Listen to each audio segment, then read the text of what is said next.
ओडिशार जननेता तथा आधुनिक ओडिशार निर्माता पूर्वतन लोकप्रिय मुख्यमंत्री नवीन पट्टनायक देह असुस्थता कारण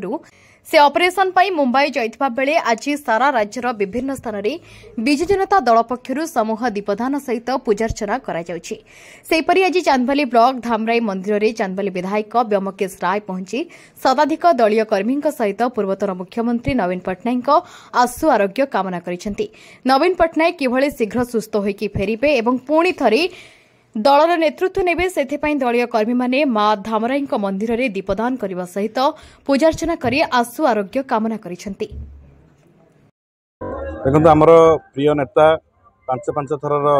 लोक मान आशीर्वाद पाई दीर्घ 24 वर्षर मुख्यमंत्री नवीन पट्टनायक देह असुस्थ एवं से आज मुंबई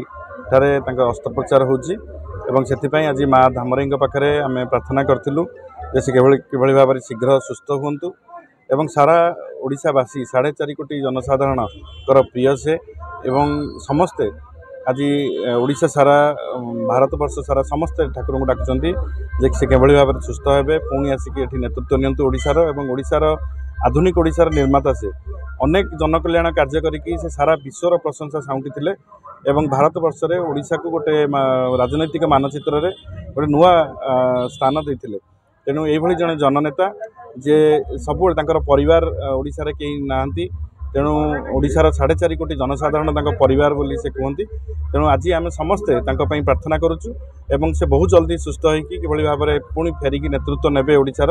आम माँ पाखे धामराई निकट में प्रार्थना करुचु। ओडिशार जे प्रिय नेता 25 वर्ष थरिकी मुख्यमंत्री थिले आधुनिक ओडिशार निर्माता से तांकर देह असुस्थ अच्छी सी आज बॉम्बे रे ऑपरेशन होउचंती। तेणु आम माँ धामराई पाखे प्रार्थना करुचु जे